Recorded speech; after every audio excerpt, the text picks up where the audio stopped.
Hello Aqua Friends, welcome to my channel.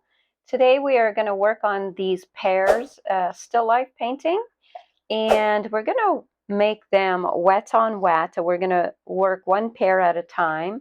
So if you're right-handed, you will start here and then you'll proceed to here.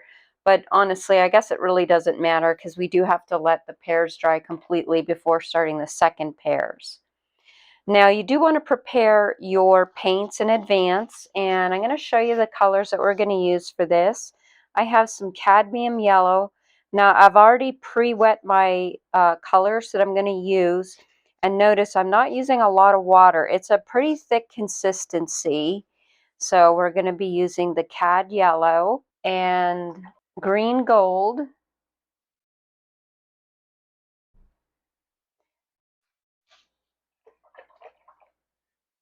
And we're going to use, oh, I had lots of water on my brush there. This actually holds a lot of water. So right here, for some extra vibrancy, this red is, this is Winsor & Newton Permanent Rose.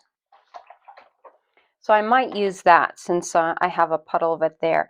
But this here is my go-to red, primary red, and this is Quin red. Okay, so we're definitely using the Quin red. And for the blue here, this is a phthalo blue. This is a red shade. Notice it pulls towards the cool side. And the only thing that we're going to use this for is basically shadows. It's going to make some nice shadows along with adding in some sepia with my red for shadows, and even mixing the blue and the brown together will make a really nice shadow. And for the leaves and the pear that's more on the green side, I also have some sap green here as my main green that I'll be mixing with these other colors. So that's our palette. You do want to prepare your colors like this so that they're not like floating in a lot of water. You just want them nicely wet but really kind of thick paint. Because we're going to saturate our paper really well, we don't need a whole lot of water mixed with our colors, because otherwise it would be too weak on the paper and you wouldn't get that vibrancy. So now I'm going to go ahead and wet my pear, and I'm going to start off with this pear here since I'm left-handed.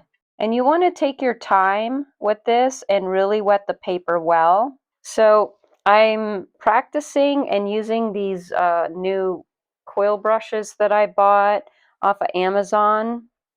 Intuition is what I'm using, and they are wonderful.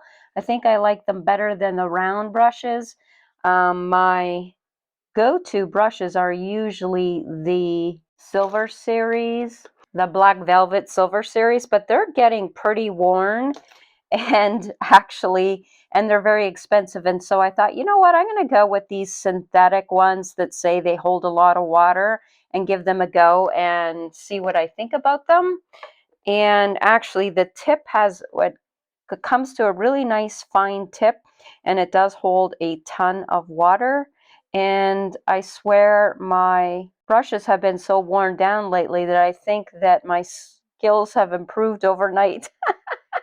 Just from getting new brushes. I can't believe how much of a difference that makes, to tell you the truth. I talk about the paper all the time. The paper is like your number one, and I still agree with that. If you're using bad paper, you'll never be able to paint well in watercolor. It really, really depends on the quality of your paper. And so I always recommend 100% cotton paper. And most of the time, I use Arches or the Hahnemann Watercolor Collection series. Now, I would wet this for a good 3 to 4 minutes, and I can see that there's quite a sheen. And I put this like this here, so you can see quite a sheen going on. I'm going to kind of let it soak in a little bit, because we want to be able to work on this pear as long as we can while it's wet.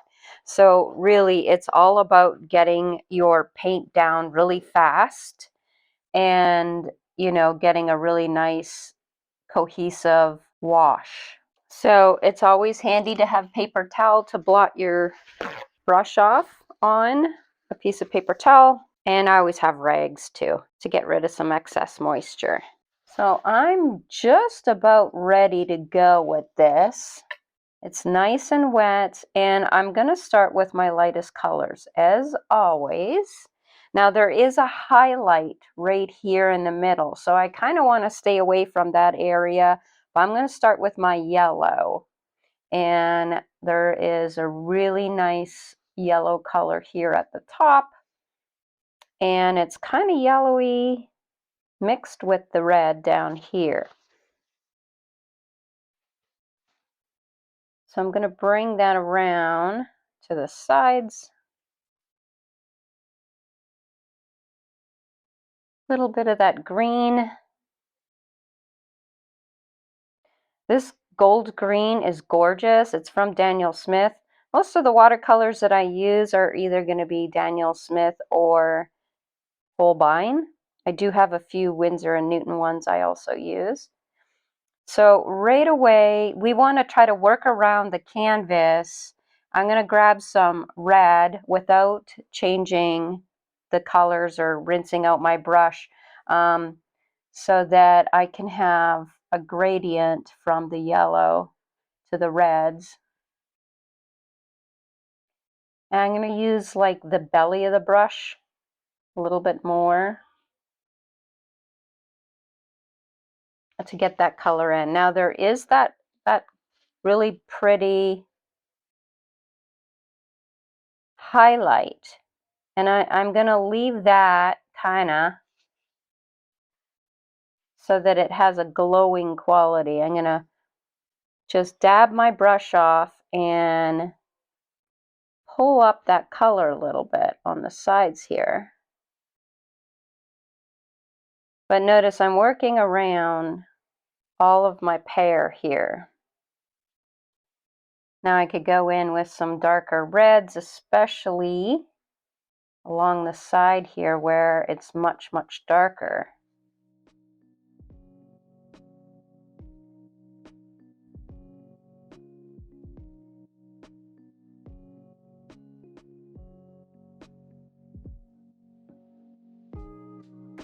And along this side.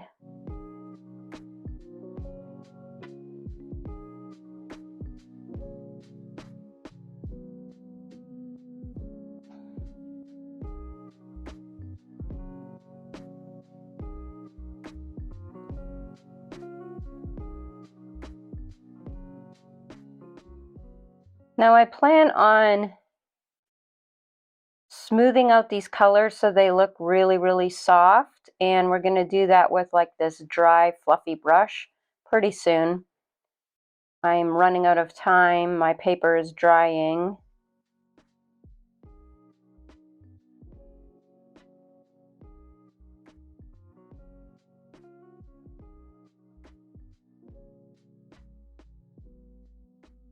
Now on the underside is where we need to start bringing in those colors for the shadows. So I have a little bit of my sepia, and I'm going to bring that in and get that in the bottom here.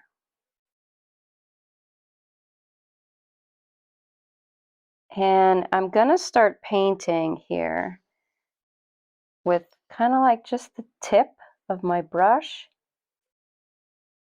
Get those highlights in there, those colors, the shadows I mean, sorry. Okay, a little bit of the blue. It's pretty dark. Let's go back over that.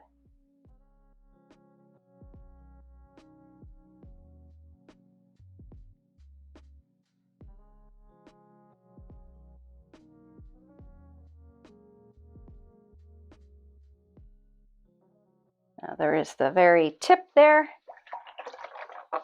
So I'm going to rinse out my brush completely.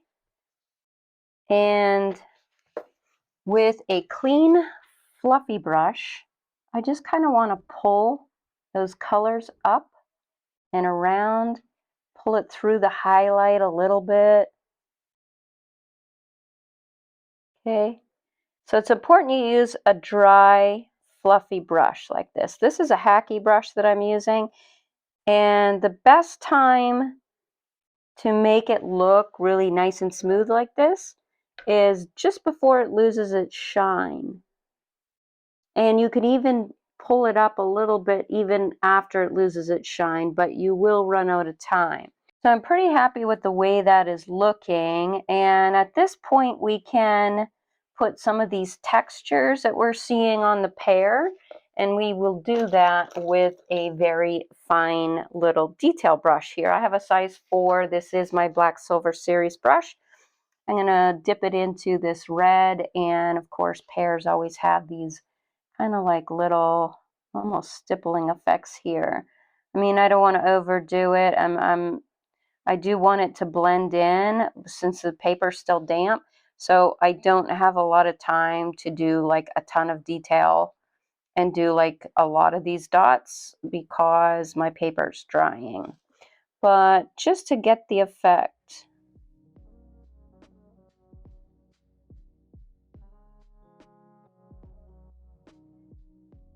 It just adds a little, bit of realism here to your painting. I want to darken up some areas. My brush is extremely dry. It's almost like I'm dry brushing, so I'm just kind of defining that edge a little bit more.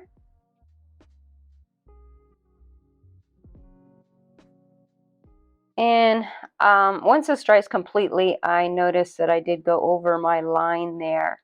So I'm going to lift that off with a kind of a stiff damp brush and piece of paper towel just to get that edge back a little bit better.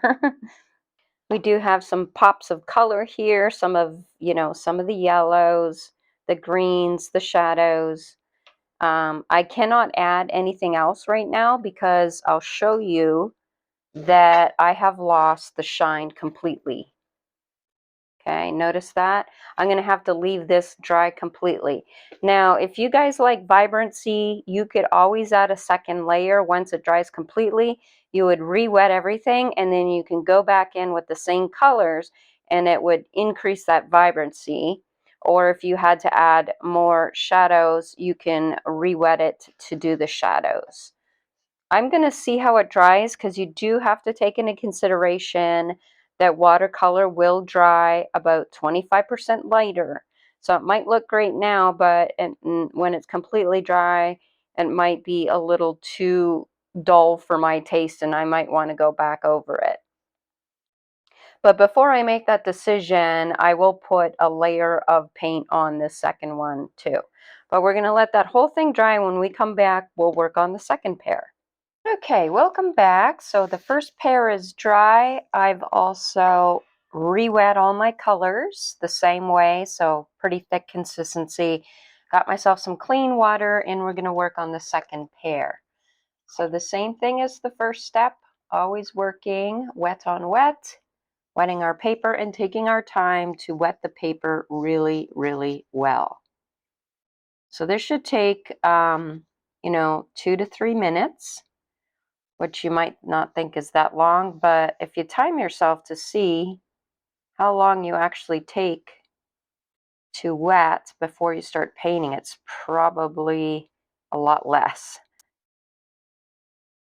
And I'm really going to pay attention to my edges. Now, I did clean up my edges on my first pear, and I'm going to try not to be so sloppy about it for this second one.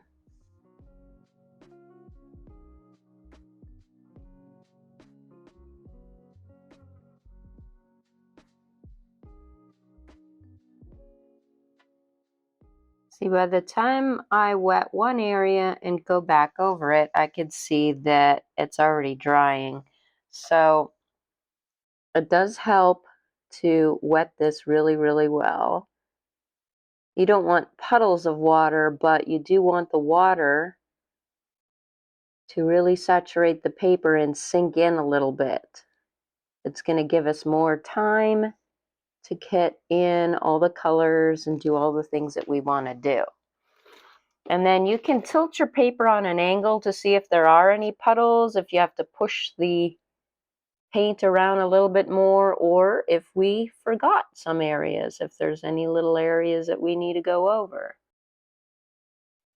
So that's looking pretty good.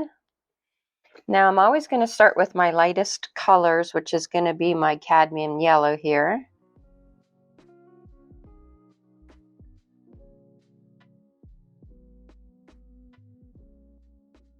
And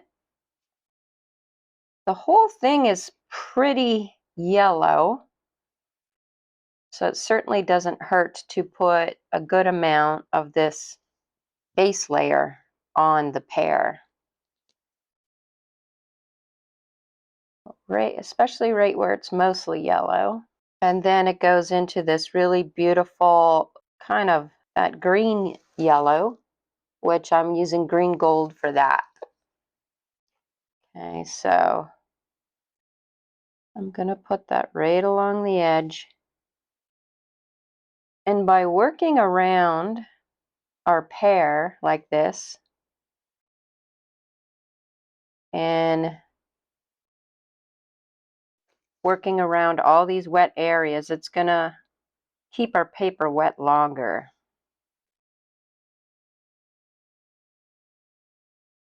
Now I don't want to make a gray color because green and red make a brown kind of muddy color. So I'm wetting my brush, and then I'm going to pick up my red and mix it up here with my cadmium yellow a little bit and start doing that transition color, especially around this edge here. And there's actually a highlight here, so I just kind of want to go very, very softly.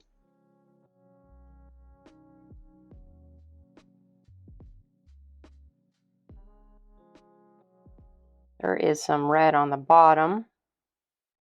And I'm not mixing the red and the green on the palette, so it's going to stay pretty fresh looking. But we will increase this shadow between these two pears. Now there is a really pretty highlight here. So I'm actually going to remove some of that. Now when you remove color, you're also going to be making that area dry faster. So just FYI to keep a track on your paper, but I don't need to put anything else there because I want that to be the highlight, like there is a highlight here. And at this point, I'm going to bring in a little bit of the blue so that we could get the shadows in.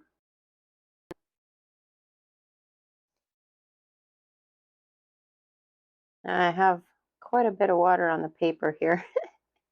Picking up some of that water. Kind of like how that bled into the green. That looks pretty cool.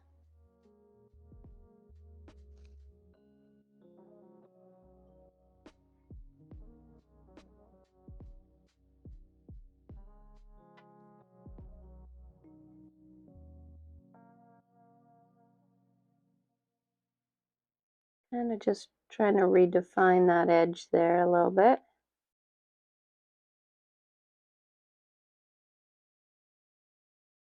And of course I have the sepia that I could bring in to increase this shadow.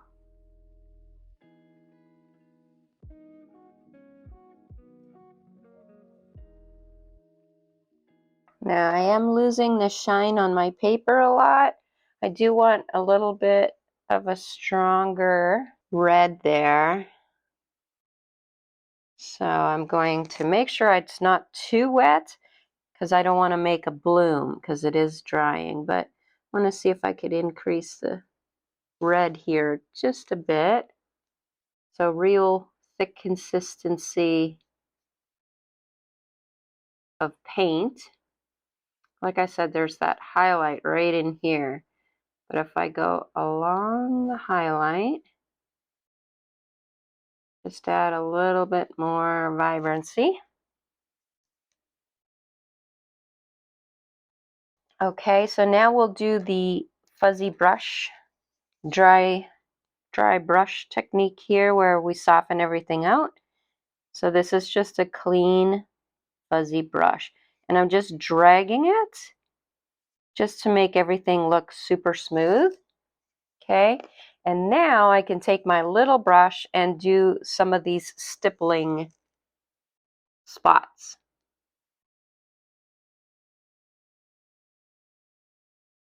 Now I don't want to make a bloom, so you have to make sure that you damp your brush needs to be just pretty dry, and you just want to leave behind the color. If you have too much moisture, you'll make tiny little blooms and it'll wreck that smooth effect look.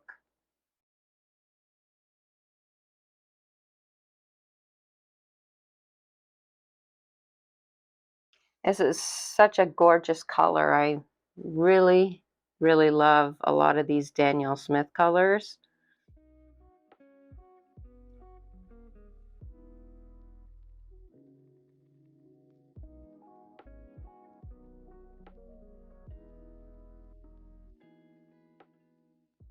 Yeah, I'm really liking the way that looks. I'm going to let this dry, and I think I am going to go in and do a second coat. Maybe not on this second one if this stays as vibrant and pretty as it is, but I do still need to add some details, some shadows, and increase the shadows on the bottom. So I will have to partially wet this pear to get that in. So let's see what it looks like when both of them are completely dry, and I'll see you back in a minute. Okay, so we're back, and I'm going to work on my first pear again. I do want to show you the reference photo, and I want to show you how actually there is a lot of yellow as an undertone for this whole pear. And I'm going to put a yellow glaze on this first pear all over to try to increase that vibrancy that's going to shine through. So I'm going to take my size 6 brush and re-wet my pear.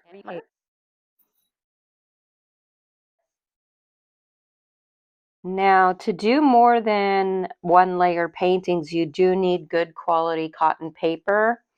And even then, you really have to experiment and get to know your paper really well to see if it will hold up to multiple layers. The Nicole Collection series is much like Arches, but they also have other 100% watercolor papers that I tried, like Harmony, and that one was terrible. It just would not, it actually ripped my paper just with the taping down the edges, and it did not blend well with second layers. It was just awful. I didn't like it at all. So you do really need to get to know your watercolors, but I can tell you from experience that Arches and the Nicole Collection series, as well as Beihong watercolor paper, you can get multiple layers. The pigment kind of stays put. It doesn't lift very much at all, which is what you want, because if I re-wet this and activated all these colors, then that would be no bueno, because I want the colors to stay pretty much where they are. I just want to add to it and increase the vibrancy. So like I said, I'm going with this beautiful yellow glaze underneath here. I don't want to wreck that highlight, but I do want to kind of work around the highlight and get this glaze in here. Bringing in some of this beautiful gold green as well. And pulling that down.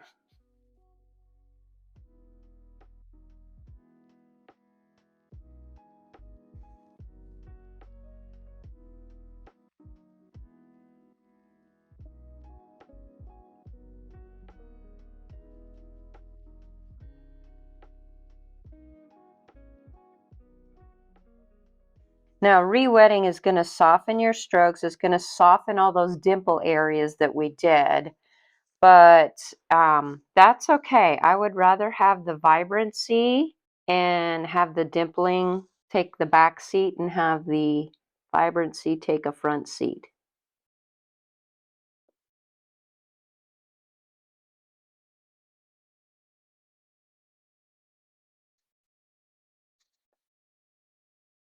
So my paper is drying.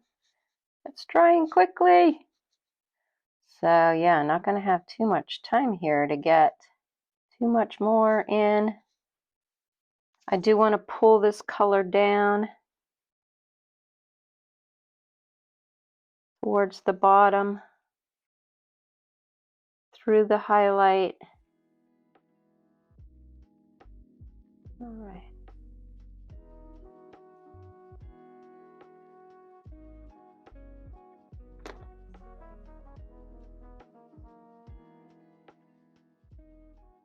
I'm going to go into my blue.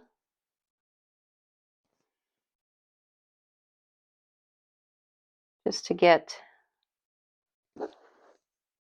this little dimple here in the bottom.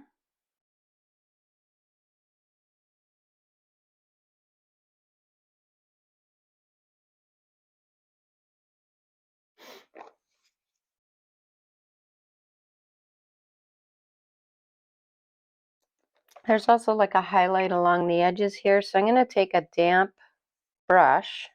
This is just a stiff brush and a piece of paper towel.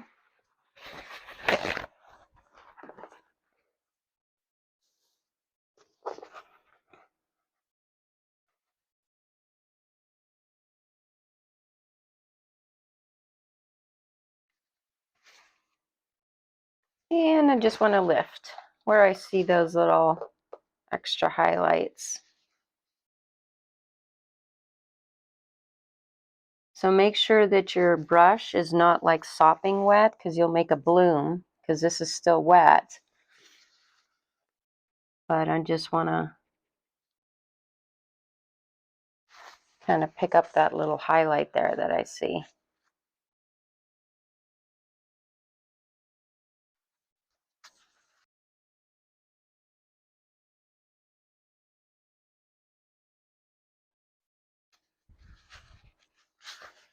I'm going to leave that alone. I really like how it's looking. It's popped a lot more into the foreground. You got the beautiful highlight and darker around the edges, so it gives it some shape.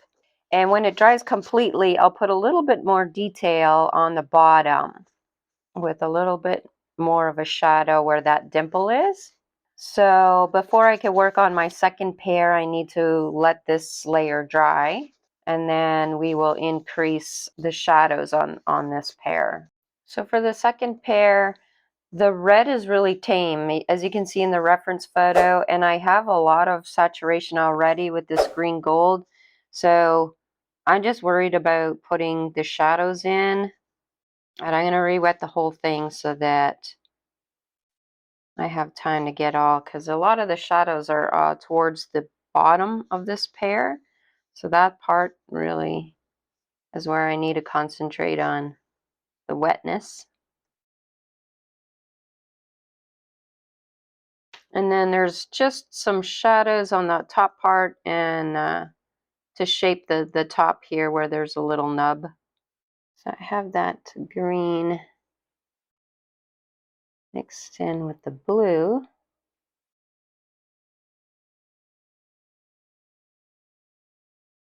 A little bit of my sap green, more blue.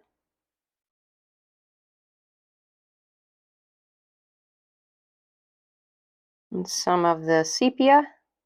See, so that's a nice dark color. And notice, see, it's very dry, like it's not, I don't have puddles. You don't want to have puddles because you want that really strong color.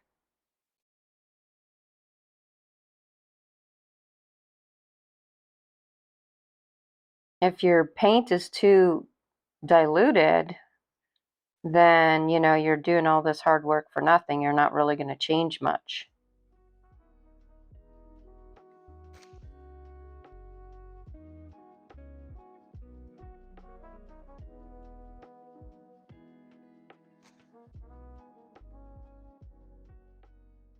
We could even go up a bit. And I am trying to also paint in the direction of the shape of the pear, if that makes sense.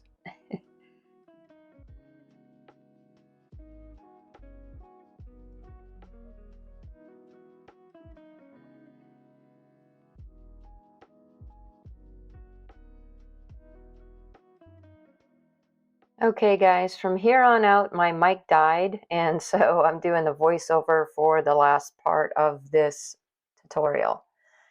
So I'm going to continue to bring up these shadows, and I'm going to add that little indentation that I see on the top here of the pear. Just going to soften that out a little bit with a dry brush. I'm going to let that whole thing dry. And now I want to work on the leaves, but I did find that the composition was heavy, leaning towards the left since I don't have anything on the right hand side. So I'm going to wet that part, and I'm gonna let some of the watercolor spill out from the stem for just something very spontaneous and just to give it a little bit more balance in the composition. So right off that stem, I'm going to wet it and kind of let that watercolor pool out a little bit. It'll look pretty neat, I think. So I'm going to start off by wetting that stem.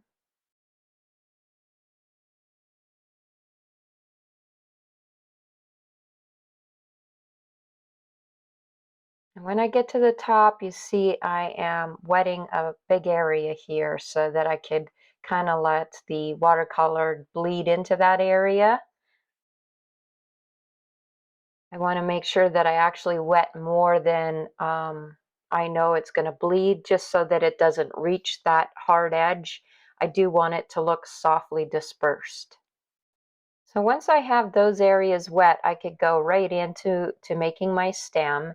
And I am going to use that gold green as an undertone before I add my reds. Also, the gold green from Daniel Smith does disperse a lot more than the Holbein watercolors. So it'll actually move a lot more spontaneously. So I'm tilting my board just to try to get it to move even more. I'm going to clean off my brush, and I'm going to go in with some quinacridone red, and I'm going to add that to the mix of this dispersion as well as the stem.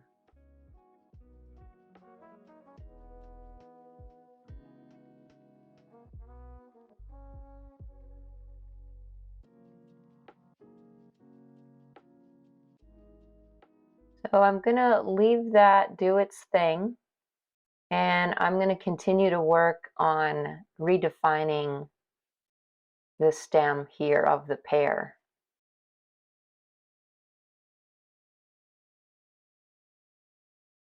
So I'm making a darker mixture. I added a little bit of green because that is the contrasting color. It's going to darken up those shadow areas underneath the stem.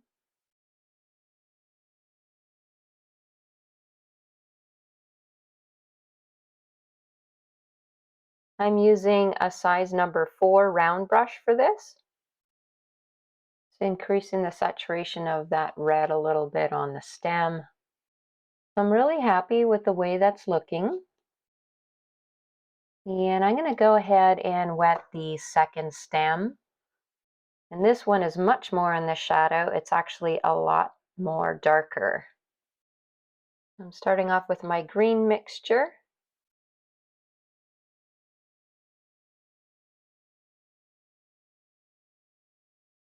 Now I've picked up a thicker mixture of the sap green.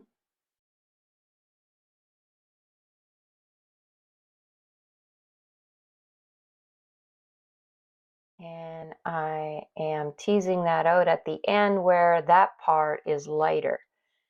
Now I'm going to dampen down that green with the contrasting color, which is red. So as soon as I add this, I'm going to get it a lot darker, and it's going to definitely mute the green quite a bit.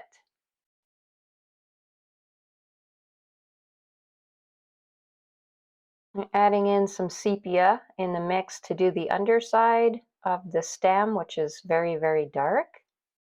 Blending that out to the softer and lighter base. Pretty happy with the way this stem is looking.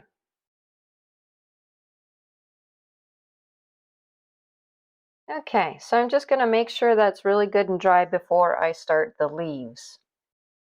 So I'm going to start with the lightest leaf here, and I'm going to pre-wet it. All the same techniques that we used on the pears, we're going to use on the leaf. So I'm making sure that my paper is well saturated over that whole leaf and that it's nice and shiny. I do want to make sure that my edges are nice and clean. I'm just going over that. So starting off with my lightest colors, like before, I'm coming in with the yellows. Now the whole leaf has a warmth to it, so I'm going to add this yellow to the whole thing and adding in some of my green gold that I love so dearly.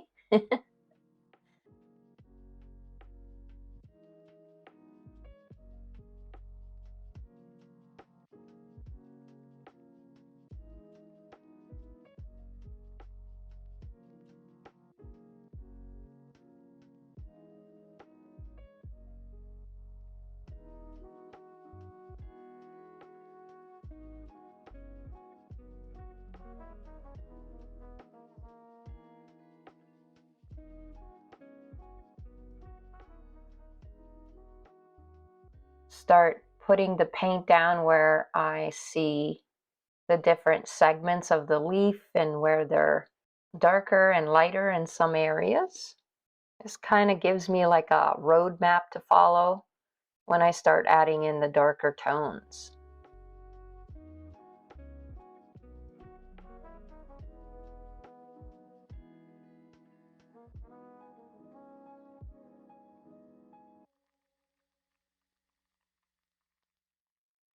Coming in with some more sap green mixed with the red.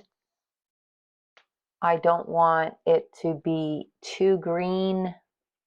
These leaves are pretty muted, so I don't want a bright, bright color. It's just not going to look right with all the colors that we have on our paper so far. The main attraction is the pears, and so you don't want anything else to distract away from the pears as well. Now from here, I am going to lift some of the veins in the leaf that I see. So always make sure you wipe off the excess moisture of your script liner brush, otherwise you'll make a big bloom. And we want this to be a controlled bloom. We just want a very thin line. So as soon as you rinse off your brush, you're going to make sure that most of the moisture is out. You could also use a flat brush if you want a thicker line, a bigger effect. So I'm coming in with a flat brush and I'm lifting, and notice how well that lifted.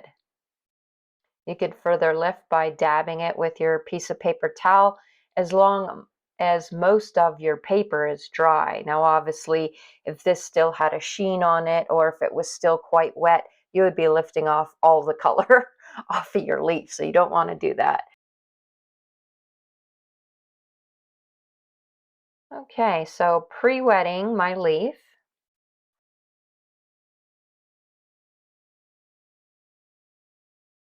And I'm going to go for a green-red mixture because this is all in the shadows. So this will be like one of the darkest leaves here. So it is quite red, but that's okay because we're going to add the green on there, and the green and the red are going to cancel each other out and they will be quite muted.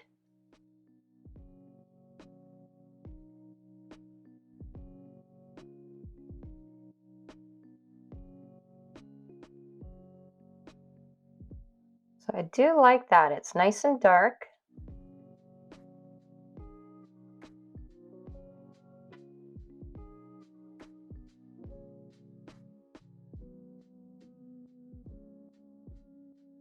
And I'm just taking a fluffy brush to blend that out a little bit more. So I'm doing a bit of a darker mixture here, right where the top leaf is meeting that bottom leaf. There's going to be a shadow there. So it will be darker along the edge. So that'll be about it for that leaf. It is in the shadow. I don't want to have a whole bunch of detail in there. There is a really nice highlight along the side of the leaf. So I am going to use my script liner brush and go along the edge here to see if I could pull up some of the paint. All right, so now it's time for the fluffy brush trick. I'm just pulling down those shadows, drying that leaf. So that has to be nice and dry to do this top leaf here. Now I'm going to wet the top leaf.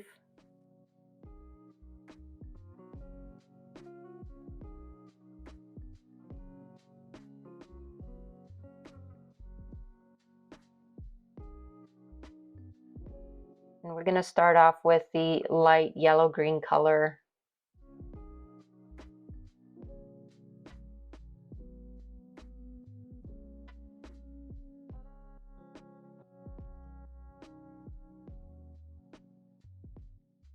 Coming in with my red. This leaf is also pretty dark, so it's not going to be light like the one on the left-hand side. I found that the tip of this leaf was slightly different discoloration, a little bit more on the warmer side. So I was just getting in a little glaze of the red on the tip of this leaf.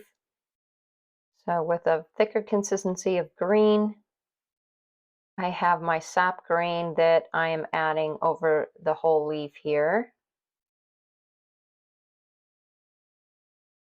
My sap green mixed in with my reds for the darker shadowy colors, and I'm going for that darkness.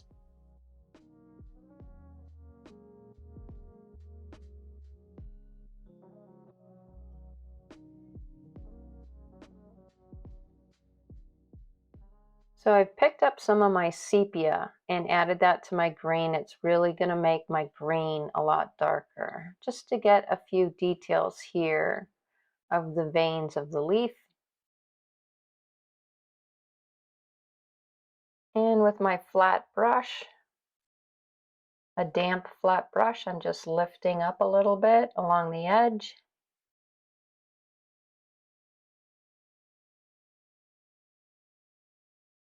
Script liner brush for the vein of the leaf. Okay, and that concludes these beautiful pears. I hope you enjoyed the tutorial. Let me know what you think. I'll see you guys next week.